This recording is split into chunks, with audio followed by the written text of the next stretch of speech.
bon mercredi. Alors, je regarde si je suis à la bonne place. Ça a l'air. Dites-moi dans les commentaires donc si vous me voyez, si vous m'entendez, pour me dire que je suis au bon endroit et qu'on m'entend et que tout est ok, que j'ai bien tout configuré. J'espère que tout le monde va bien. Coucou Céline, super. J'espère que tu vas bien. Je suis contente que tu sois là. Bon, mais on va peut-être attendre encore un tout petit peu, peut-être que les gens se connectent, que les gens arrivent. Bon, super, si tout est ok, c'est parfait. Merci beaucoup en tout cas. Bonjour Marjorie. Bon, bah alors du coup, bienvenue à tous ceux qui me regardent aujourd'hui, ou alors à ceux qui regarderont en replay, parce que le replay, c'est très très bien aussi. Donc, aujourd'hui, on va parler d'un truc qui, franchement, m'a pris des années à comprendre. Et quand j'ai compris ça, ça a vraiment tout changé, vraiment. Donc le sujet de jour, comme vous l'avez vu, c'est pourquoi est-ce que l'extérieur contrôle autant notre état intérieur. J'ai vraiment voulu faire ce live aujourd'hui parce que ben, moi, comme tout le monde, hein, je réagis énormément aux événements extérieurs. Et justement, je travaille beaucoup là-dessus en ce moment pour essayer justement de rester sereine, quoi qu'il arrive autour. C'est pas facile tous les jours. Donc parfois, voilà, le commentaire de quelqu'un peut nous gâcher toute la journée. Un enfant qui traîne ses pieds dès le matin, qui peut nous faire dégoupiller en deux. Ou alors peut-être qu'une phrase de ton conjoint ou de ta chérie, une toute petite phrase peut faire monter en toi une colère que tu n'expliques pas toi-même. Ou alors un simple événement qui va pas dans le sens qu'on aurait voulu, qui peut nous faire complètement dégoupiller, ou alors nous générer l'impression que ben, tout s'écroule autour de nous. Il y a aussi plein d'exemples qu'on peut trouver. Peut-être que le regard de quelqu'un suffit à te faire douter de toi, ou que tu as besoin qu'on te dise que tu as bien fait quelque chose pour se sentir bien. Parfois, on a besoin de cette validation extérieure en fait qui nous donne un sentiment de sécurité. On ne fait pas forcément confiance à nos propres choix. Donc, si vous vous reconnaissez dans ces exemples, dites-moi dans les commentaires lesquels en particulier. Bonjour Jean-Claude, super. Donc voilà. Et voilà, ce que je voulais vous dire, c'est surtout, c'est pas une fatalité. On n'est pas condamné à réagir comme ça toute notre vie. Mais alors, pour comprendre comment on change ça, il faut d'abord comprendre pourquoi ça se passe comme ça. Et donc, c'est ce qu'on va faire ensemble ce matin. Donc, restez bien jusqu'à la fin parce qu'on va terminer par une petite méditation guidée de 10 minutes, comme j'ai l'habitude de faire. Et elle est vraiment chouette. Elle va travailler précisément sur ce dont on va parler aujourd'hui. Donc, tout d'abord, je voudrais vous parler du mécanisme du cerveau, de tout ça en fait. Mais d'abord, je voulais aussi vous parler de moi. Parce que je crois que c'est là que ça commence à faire du sens quand on comprend que quelqu'un a vécu la même chose que soi et est sorti de ce schéma-là. Ça change quelque chose, ça redonne aussi l'espoir que c'est possible pour nous. Personnellement, pendant des années, moi j'étais quelqu'un qui réagissait très très très fort, vraiment vraiment très très fort. Le moindre petit truc me faisait littéralement péter un plomb. Mon conjoint qui rentrait avec une mauvaise tête, ou alors une collègue qui me parlait sur un certain ton, mes filles qui se chamaillaient et j'explosais complètement. Le truc c'est qu'après on se sent pas très bien. Vous savez, cette sensation d'avoir été hors de soi, c'est vraiment ça. On est on est plus dans son corps en fait. On n'a plus le contrôle. C'est vraiment comme si quelqu'un d'autre avait pris le contrôle de notre propre corps. Et puis du coup, une fois que c'est retombé, il y a la culpabilité qui arrive. Putain, pourquoi j'ai encore réagi comme ça? Super, je donne vraiment le mauvais exemple, je suis nulle, j'aurais pas dû, et blablabla, je recommence toujours la même chose. Donc voilà, on se critique, et alors là, c'est le cercle vicieux. Et du coup, cette culpabilité s'ajoute avec tout le reste. À ce sentiment peut-être que j'avais depuis toute petite d'être trop entière, trop impulsive, trop compliquée. Euh, et en fait, j'avais grandi aussi dans une famille qui était assez colérique. D'un côté, voilà, mon père il était assez impulsif, explosif. Et du coup, ben, je me disais, bah voilà, je suis comme mon père, c'est de famille, ben, j'y peux rien, c'est comme ça, c'est mon caractère, voilà. Puis bon, je me complaisais là-dedans, je me disais que ben, il n'y avait pas moyen de changer, et puis voilà. Vous savez, le oh là là, à mon âge, on peut pas changer. Alors, je sais pas, peut-être que vous avez déjà entendu ça ou peut-être que vous vous êtes dit ça à vous-même, hein. Je pense que je suis pas la seule dans ce cas. Et puis, si vous me regardez, je pense que voilà, ça vous parle aussi. Et en fait, cette croyance-là, le C de famille, elle m'avait coûté vraiment des années parce que on ne change pas ce qu'on croit être inné ou ce qu'on croit qui est impossible à changer. Mais il y avait aussi autre chose. Depuis l'enfance, j'avais cette impression d'être moins que les autres. À l'école, voilà, il y a eu les moqueries, les rejets, les humiliations. Et du coup, j'avais intégré quelque chose de profond à l'intérieur. C'est que le regard des autres sur moi définissait ma valeur. Que si quelqu'un me parlait mal, c'était que j'étais mal, que j'étais nulle, que si quelqu'un me rejetait, c'était que voilà que j'étais moins que les autres, que je valais rien, etc. Donc du coup, forcément, chaque commentaire, chaque regard, chaque ton de voix un petit peu agacé, du coup, ça activait tout ça à l'intérieur. Et en une fraction de seconde, avant même que j'ai le temps de réfléchir, et voilà, soit je me rabaissais, soit je m'énervais pour le moindre truc. Et puis du coup, un jour, mon corps il a fini par dire stop. Donc si vous me suivez depuis un moment, vous avez déjà entendu cette histoire. Donc des coups de gastrite, vraiment, à chaque fois en fait que je voulais m'énerver, c'était comme un coup de poignard dans le ventre. Donc du coup, mon corps en fait, il m'a forcé à m'arrêter. Là où ma tête, elle ne voulait pas et elle ne pouvait pas s'arrêter.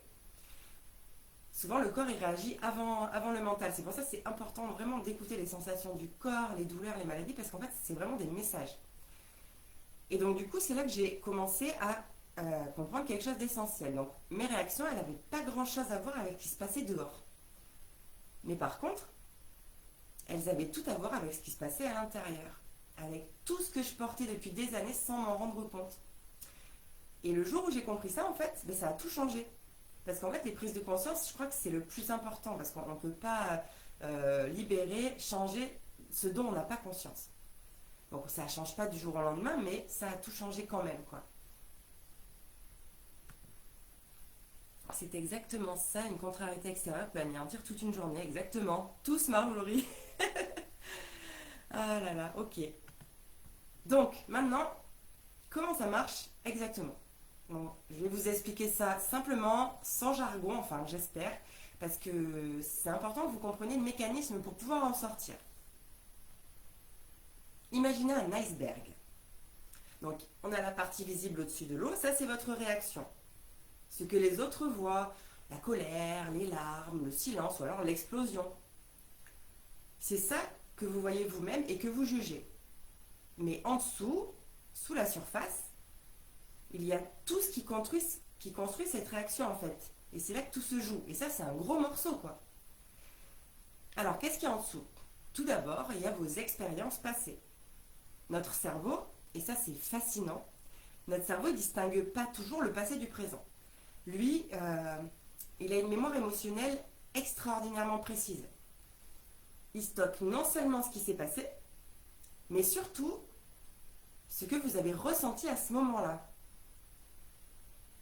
Quand votre collègue vous parle avec un ton condescendant, votre cerveau, il ne se dit pas « Oh tiens, une collègue un peu désagréable ce matin ». Il va dire « Bon, danger, je connais ce ton.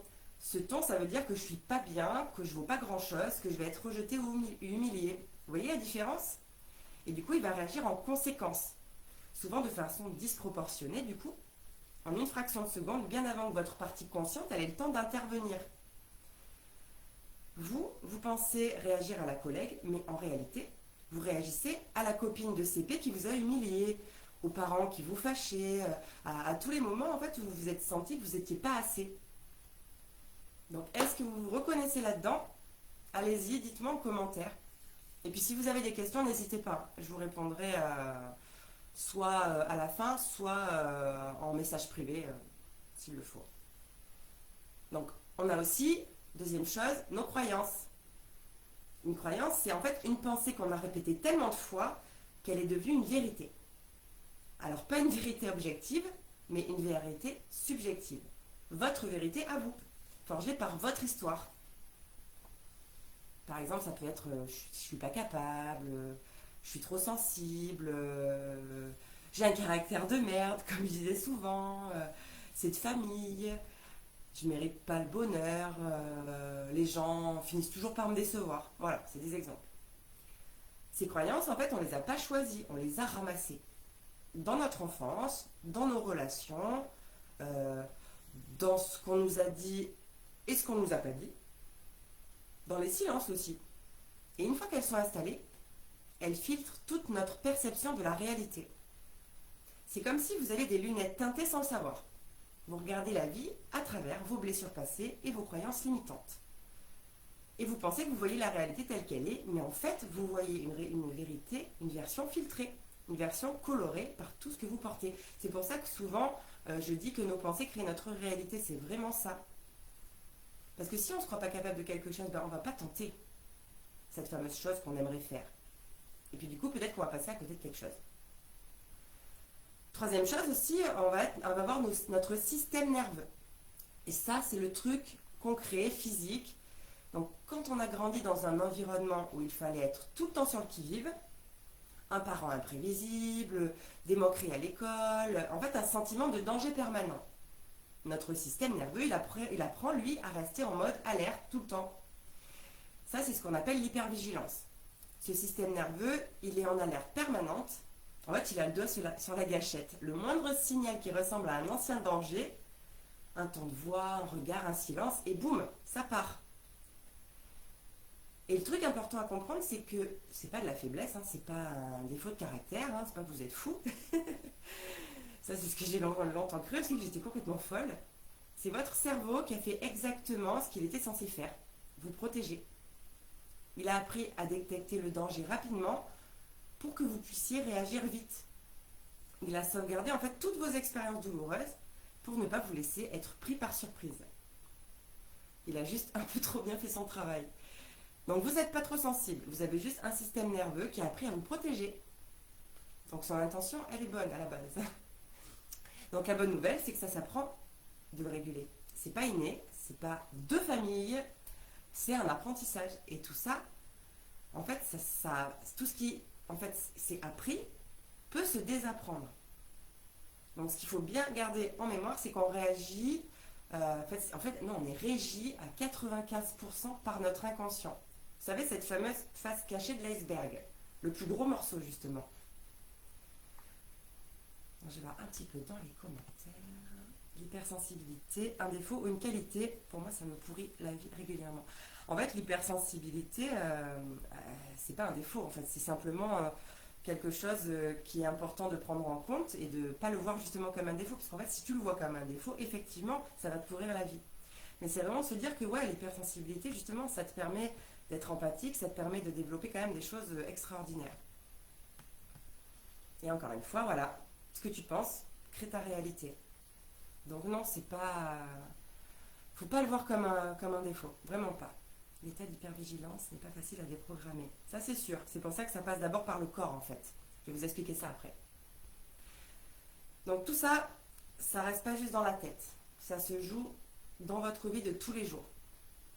Donc vous vous énervez sur vos enfants, après vous culpabilisez. Cette culpabilité, elle va nourrir l'idée que vous êtes une mauvaise mère ou un mauvais parent. Du coup, ça nourrit le manque d'estime de soi, qui rend encore plus réactif pour la prochaine fois. Et du coup, en fait, c'est un cercle vicieux et c'est épuisant, quoi. Donc du coup, vous retenez au boulot pour pas passer pour quelqu'un d'instable. Et un jour, pour une broutille, vous explosez de manière complètement disproportionnée, bien souvent sur des gens qui n'ont rien à voir, et vous vous demandez ce qui vous a pris. Vous avez parfois besoin de la validation des autres pour vous sentir bien, comme je disais tout à l'heure. Un compliment, ça peut vous faire sentir bien, ça peut vous sentir confiant, et alors une simple remarque peut vous faire complètement vous effondrer. Votre état intérieur, elle va suivre les humeurs de votre entourage comme un bateau qui suit les vagues. Et ça, c'est pas possible, quoi. C'est épuisant. Parce qu'en fait, du coup, vous n'avez jamais le contrôle. L'humain qui est toujours un être qui veut tout le temps tout contrôler, là, c'est compliqué, quoi. Ou alors, vous anticipez tellement les réactions des autres que vous vous adaptez en permanence. Vous dites ce qu'on veut entendre, vous vous effacez, vous portez un masque, et au bout d'un moment, vous savez même plus qui vous êtes. à force de porter ce masque, ben, du coup, vous ne savez plus que vous êtes réellement. Donc, est-ce que vous vous reconnaissez dans l'un de ces tableaux? N'hésitez pas aussi à mettre dans les commentaires. Donc, ce que je vais vous dire aujourd'hui, c'est que ce n'est pas une fatalité. C'est pas votre personnalité, c'est pas qui vous êtes. C'est un système qui s'est mis en place pour vous protéger. Et ce système, il peut se reconfigurer, en fait, un petit peu comme un ordinateur. Alors, je sais que c'est peut-être réducteur de comparer le mental à un ordinateur, mais pourtant. Alors, qu'est-ce qui change ça? Donc, c'est pas la volonté, hein. On peut se dire 100 fois, moi je l'ai fait 100 fois, ouais, je vais me calmer, je vais réagir différemment, c'est bon, c'est la dernière fois. Il semble que ça suffisait jamais, parce que la volonté, c'est conscient. Et tout ce dont on vient de parler, ça se passe dans l'inconscient, dans le corps et dans le système nerveux. Donc vous ne pouvez pas décider consciemment de ne plus avoir peur du chien si votre inconscient a mémorisé une morsure à 5 ans par exemple. Donc ce qui change ça, c'est aller travailler en profondeur. Et c'est pour ça que j'ai vraiment une révélation quand j'ai découvert la sophrologie et l'hypnose, parce que je trouve que c'est des outils que je mets ensemble et que du coup c'est merveilleux. Moi j'adore. C'est pas parce que c'est mes outils. Donc la sophrologie, elle apprend au corps à retrouver un état de sécurité. Donc elle recalibre le système nerveux. Donc c'est ça qui va travailler, comme on disait tout à l'heure, sur l'hypervigilance. Donc elle va vous donner des outils concrets. La respiration, le scan corporel, l'ancrage, la pleine conscience. Donc tout ça, c'est pour revenir à soi-même dans les moments de déclenchement, avant que la cocotte minute, elle explose. Ça, c'est du travail conscient, progressif et ancré dans le corps. Donc c'est important de faire ce genre d'exercice régulièrement, justement, pour que le corps se sente en sécurité, en fait. L'hypnose, elle va aller plus loin. Elle va directement déposer un autre programme dans l'inconscient, les croyances, les réactions automatiques. Elle va travailler là où les mots ne suffisent pas. Là où vous savez rationnellement que vous n'avez pas de raison de réagir comme ça. Et pourtant, vous réagissez quand même. Et du coup, les deux ensemble, c'est ce que je propose à mes clients. Et c'est vraiment un combo de dingue. Et ce que j'entends souvent chez mes clients, après quelques séances, c'est souvent des sensations, des changements subtils. C'est des changements dans les réactions. Par exemple, j'ai pas crié sur mes enfants de la semaine, j'arrive pas à croire que c'est moi, quoi. Ou alors, par exemple, là l'autre jour mon conjoint il m'a dit quelque chose qui m'aurait fait complètement dégoupiller ou qui m'aurait blessé avant. Et là je suis restée calme et j'ai senti que ça glissait complètement, ça m'a pas atteint de la même façon. Je réagissais plus pareil. Ouais, c'est souvent un changement de réaction. Donc ça, c'est ça le travail. C'est pas devenir quelqu'un d'autre, c'est devenir plus vous-même, plus stable en fait, plus libre et plus en contrôle de vos réactions. Donc si vous voulez qu'on parle de votre situation, n'hésitez pas à venir en parler en privé. Vous m'envoyez un message et puis on voit ensemble ce qui vous correspond, il n'y a pas de souci. Donc maintenant, on va passer à mon moment préféré, on va passer à la méditation. Regardez un petit peu dans les commentaires. Ça, tac, je remonte un petit peu. Ça nourrit le mental qui ne s'arrête plus. Oui, complètement, on se perd soi-même. Tout à fait. Coucou Alan. Allez, donc là, si vous êtes tranquille chez vous, installez-vous. Je vais mettre mon petit micro pour pouvoir l'enregistrer et le mettre sur YouTube. Hop.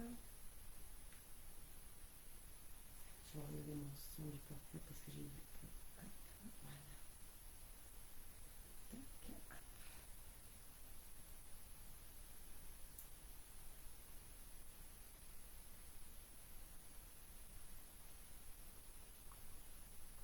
Donc là, ce que je vous invite à faire, c'est trouver une position confortable. Vous pouvez rester assis ou vous allonger si vous pouvez.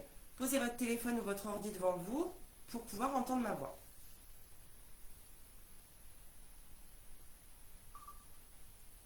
On va travailler sur quelque chose de simple et de puissant. Revenir à l'intérieur. Retrouver cet espace en vous qui n'est pas agité parce qu'il se passe dehors. Cet espace que vous avez toujours eu, même si vous l'avez un peu perdu de vue. Donc si vous êtes prêts, on y va. Installez-vous confortablement. Donc assis les deux pieds au sol ou allongés. Fermez les yeux et commencez tout d'abord par remarquer que vous respirez. Pas besoin de changer quoi que ce soit pour l'instant, juste observer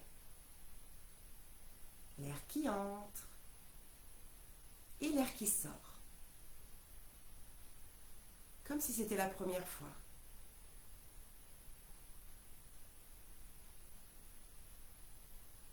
Sentez le poids de votre corps, là où vous êtes assis, là où vous êtes allongé.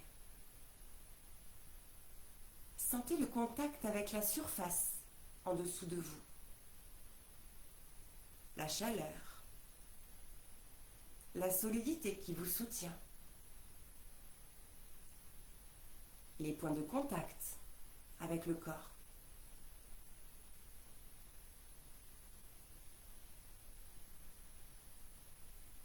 Et maintenant, on va inviter le corps à se détendre, une zone à la fois. Avec le prochain souffle que vous inspirez lentement, lentement. Et en expirant, vous laissez les épaules descendre. Comme si vous déposiez un sac que vous portez depuis longtemps. Un poids que vous n'avez pas forcément choisi de porter. Inspirez encore. Et en expirant, relâchez la mâchoire. Laissez-la se décontracter. Laissez les dents s'écarter légèrement.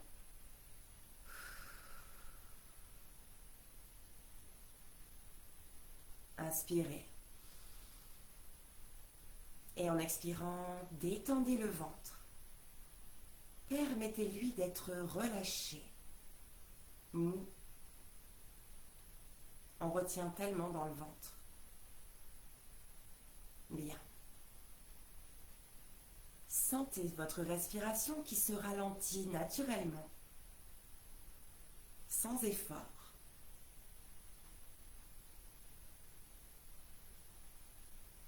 Maintenant, je voudrais vous inviter à imaginer quelque chose. Imaginez que vous êtes au fond d'un lac. Pas un lac froid, non. Un lac tiède, doux, parfaitement silencieux. Vous êtes en sécurité dans ce lac. L'eau autour de vous est douce. Elle vous soutient complètement. Vous n'avez aucun effort à faire pour rester là. Vous êtes tout en bas. Et là où vous êtes, c'est calme. C'est immobile. C'est sûr.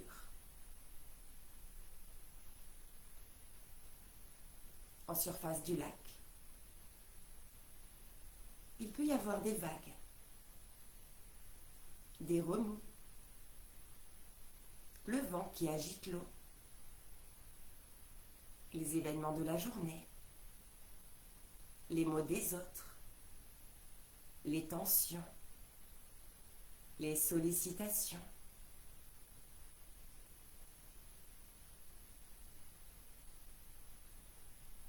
Tout ça, c'est en surface. Mais vous, vous êtes en bas. Et là, en bas, l'eau est immobile. Rien ne vous atteint vraiment. Les bruits du dessus arrivent étouffés, lointains, comme dans un autre monde, sans pouvoir vous bousculer,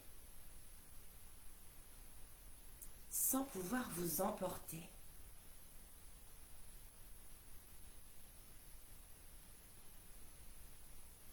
ressentez ça.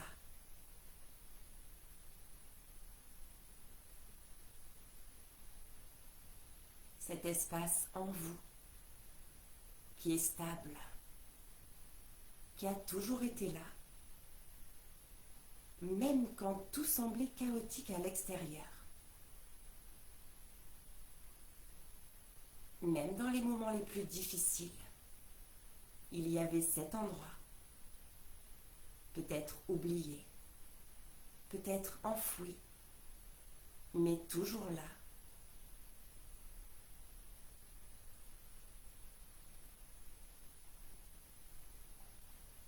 Cet espace, c'est vous, c'est votre espace intérieur.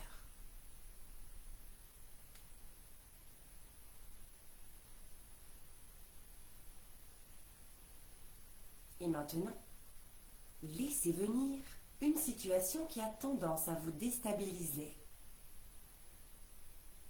Quelque chose de pas trop lourd. Un commentaire, une tension, un mot qui vous touche d'habitude.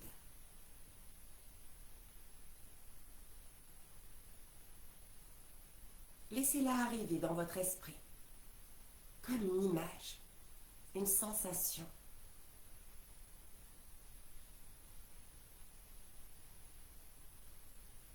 Et depuis le fond du lac, observez-la. Elle est là, en surface. Elle fait des vagues. Vous la voyez. Vous l'entendez peut-être. Mais vous restez ici, en bas, dans le calme, dans la douceur de cette eau qui vous soutient.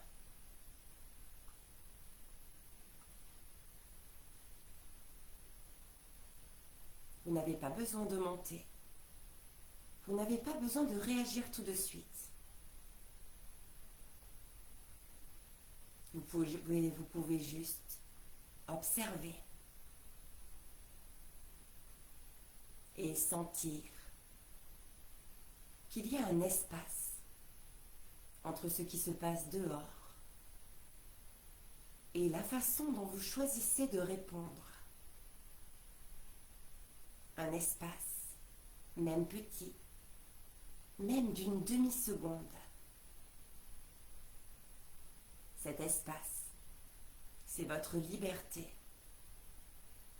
Plus vous l'habitez, plus il grandit. Prenez un moment pour ressentir ça dans votre corps. Cette stabilité, cette légèreté.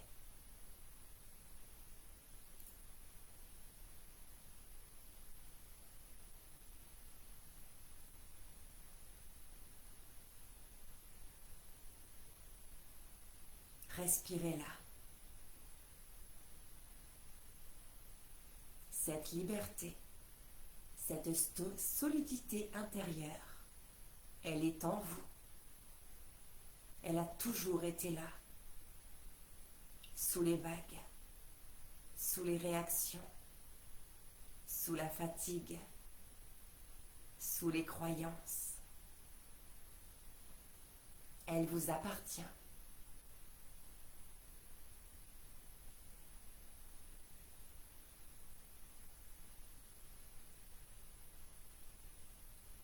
Et plus vous revenez à cet endroit, ne serait-ce que pour quelques minutes par jour, plus il devient facile d'y accéder dans les moments difficiles, comme un muscle qu'on entraîne. Prenez encore quelques secondes pour savourer cet état.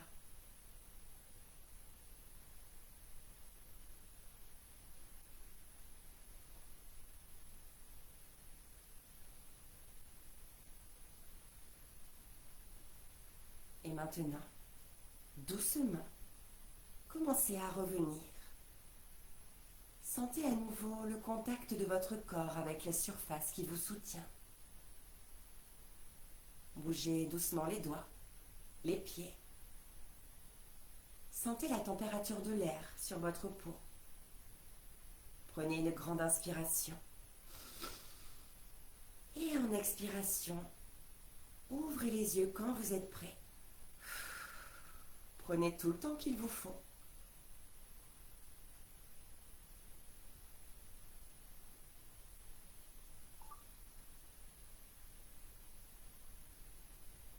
Prenez le temps de revenir à vous. Comment vous vous sentez? Donc dites-moi dans les commentaires. Je veux savoir. Moi, j'ai trouvé chouette l'idée de l'eau avec cette chaleur.